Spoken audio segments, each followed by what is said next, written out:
Hi, Nick here again, and this is Chapter 7 podcast. So this chapter was on behavioral learning, and the main focus of it was operant conditioning. So in the 1960s, when it was the most operant conditioning was the most dominated field, because before that it was all theoretical, and because of this, it was losing popularity, and they needed to do something to fix it. So operant conditioning is just observed behaviors, and then you make conclusions off of these observations. And they made sure that this was only things that could be observed directly, objectively, and accurately measured. Anything that was an external stimuli. B.F. Skinner was the psychologist who did this, and it's all mostly accurate work. It explains many of the voluntary behaviors that are strengthened and reinforced and weakened when ignored or punished. It also explains why we learn and unlearn things. The term came from the learning to operate in one's environment. B.F. Skinner used a Skinner box while for his main things with a lever that was pressed by a rat, and when the rat pressed the lever, he would get food. As the rat learned that the lever would give it food, it pressed it much more frequently. So the basic principles in operant conditioning are positive reinforcement for main one, negative reinforcement, punishment, timeout, extinction, generalization, and discrimination. So to start, positive reinforcement is a strengthening of a target behavior by presenting a stimulus called a positive reinforcer immediately after the behavior occurs. What this does is it gives the learner something good right after the behavior occurs, so that they believe that the behavior makes them get something good, and they'll do it more often. The next, negative reinforcement, increases the strength of a target behavior, but by removing an unwanted or adversive stimulus whenever the target behavior occurs. So what this does is takes the bad thing away when the behavior is done, therefore teaching the learner that doing their behavior gets bad things removed. The next, being punishment, is the reducing of the frequency of an undesired behavior through the use of an adversive stimulus. So you produce the adversive stimulus right after an unwanted behavior. This is called type 1 punishment. And it can only be considered punishment if the behavior frequency drops after the adversive stimulus is applied. Next is timeout, which is type 2 punishment, which means temporarily removing the opportunity to receive positive reinforcement. So some kid being suspended from his game for being too rough or something, so he can no longer play for a certain amount of time. He'll learn to not do that behavior again. At this point, to take away a behavior completely is called extinction. When this occurs, a previously reinforced behavior decreases in frequency and eventually ceases altogether, basically because reinforcement is withheld. And because this happens, and there's no reinforcement when the behavior occurs, the child or learner will learn to do it less often and less often because they have had no reinforcement into it. Many younger people during this time also do generalization. This is when a learned particular response to a particular stimulus is used in a slightly different situation. So like seeing all dogs are just called puppies because the person learned puppy before they learned everything else. Close to generalization, but not exactly, is called discrimination. This is when an individual learns to notice the unique aspects of a seemingly similar situation and to respond differently to each situation, depending on some external stimulus in that situation. Those were all considered simple responses in psychology. Next, the book moves on to complex responses. These include shaping,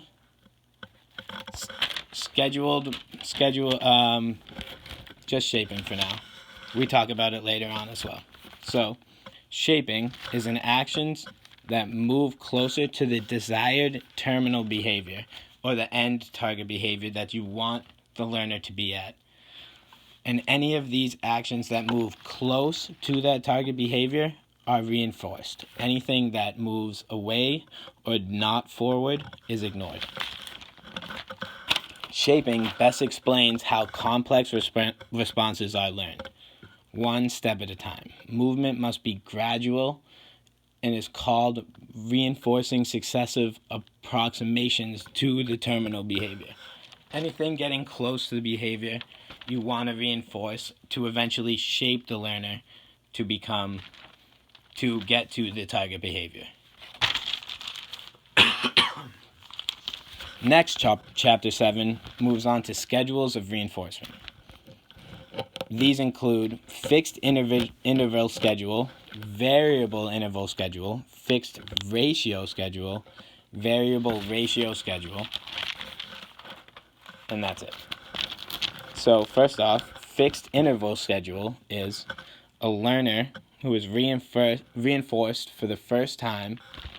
Desired response occurs after this, and after a predetermined amount of time has elapsed, the reinforcer is applied. Only once the behavior has occurred, but it is a predetermined time after the behavior occurs that it is reinforced. This makes it a fixed interval schedule. A variable interval schedule is slightly different. The length of time between the reinforcers is completely random, but averages out to a predetermined interval. So it's not once a week at this time every time.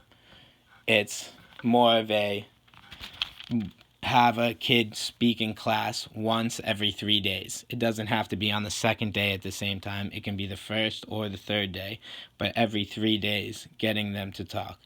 That makes it a variable interval schedule. Next, a fixed ratio schedule means that reinforcement occurs whenever a predetermined number of responses are made. So if a phone salesman makes a call 50 times and he sells 50 things, he gets a $1,000 bonus. That making it a fixed ratio schedule where at a fixed ratio, say 50 sales, he gets that $1,000. Next, a variable ratio schedule eliminates irregularities in response rate and gives reinforcement after a different number of responses from one time to the next. So now the book brings up the educational applications of operant conditioning and all the things we just learned. There's 4 main points that the book came up with. Be clear about what is to be taught in the classroom.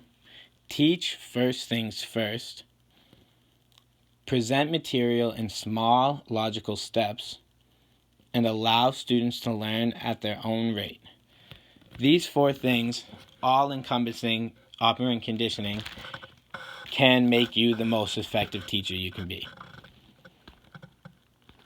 It also throws in a slight contribution to computer-based instruction in school and behavior modification being great ways to use operant conditioning.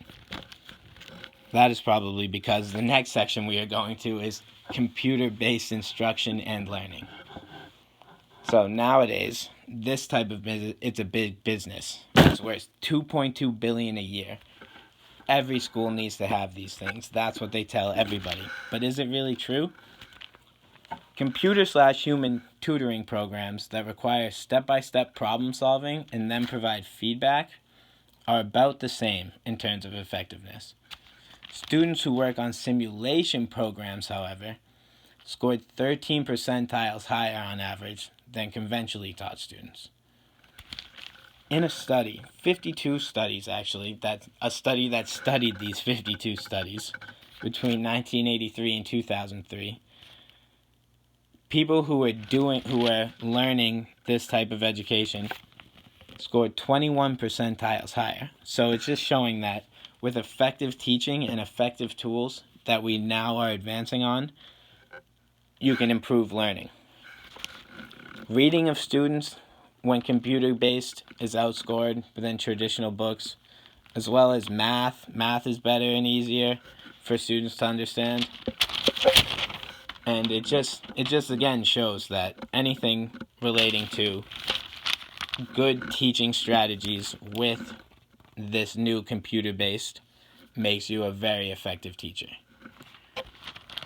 Parts of this, the learning when you do it computer-based is integrated learning systems. So these are software packages that combine tutorial programs based on operant conditioning principles with programs that keep track of the student's performance and relay that info back to both student and teacher. It's more sequential and comprehensive. It allows students to work at their own pace, and it can include curriculums for reading, science, and language arts from kindergarten to 8th grade. This, with a great teacher, could make any student be amazing. Next, there's evaluations of the CBS styles. William Ferrier, who coined the term "good teaching trumps good tools," quickly right after said that a good teacher knows how to use good tools as well. So technology itself does not motivate. The student and the teacher must motivate with the great tools of computers nowadays. The computer can easily pick out students' strengths and weaknesses, and a mindful teacher can look at these strengths and weaknesses and change their curriculums to help their specific classes. So really, a good teacher is a main point of this. Next, we're moving to behavior modification. This is the use of operant conditioning techniques to modify behavior, and is most effective by making rewards contingent on certain actions. This is called contingency management. The uses in education include shaping, token economies, and contingency contracts. So now we're going to get more in depth into shaping. We just touched on it earlier. And so shaping in the classroom. The first thing, there's 6 steps that make shaping very effective. First, select the target behavior you want your students or student to behave like. Second, obtain reliable baseline data. Find out how often this behavior occurs in a natural setting on the student's own terms.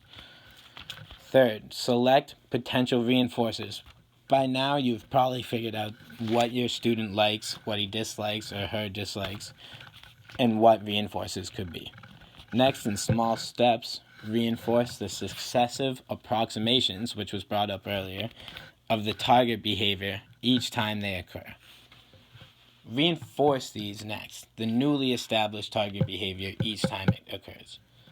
This means that after the student is at that target behavior, your work is not done. You need to reinforce that behavior as well. And then continue reinforcing on a variable reinforcement schedule, which was brought up earlier. While giving praise to the student after they have reached their target behavior, the book brings up some pretty good points on what to do.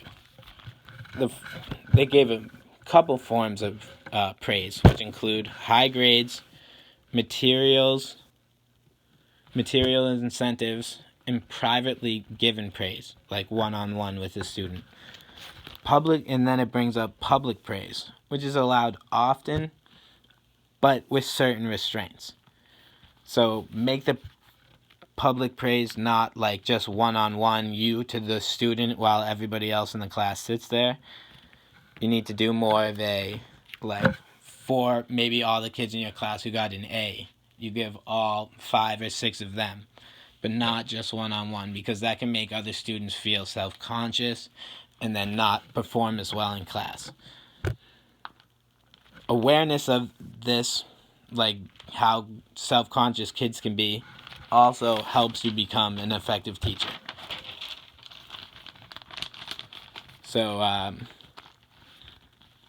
a shaping technique that is used by many teachers is called the pre-MAC principle.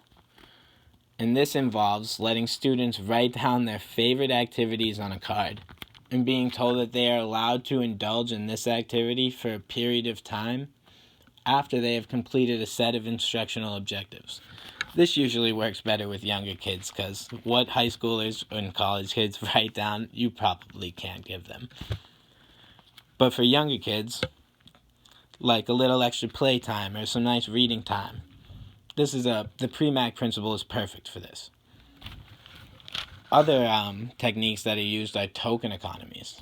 A token is something of little inherent value, but can be used to purchase things that do have inherent value. Just like tickets at the arcade. This is actually known to get college students more participation in class because just like everybody likes a nice chocolate bar, and if you can like cash in some stuff for like some candy or something, a little extra food, college kids love that. And then this teamed with the classroom rules can deliver helps deliver reinforcers as well as response costs. So then a third technique is the contingency contracting. This is a formal method of specifying desired behaviors and consequent reinforcements. Students agree to behave in a desirable and appropriate way, and the teacher or counselor, depending on how bad the student is, agrees to provide a mutually acceptable form of reinforcement. You can do this with a classroom or just an individual. But as long as you get everybody to agree, this is a great way of doing things. So now we bring up the final section, which is extension, timeout, and response costs tied in with behavior modification. So behavior modification wants to strengthen behaviors, but these other 3 things are used to weaken or eliminate these undesired behaviors.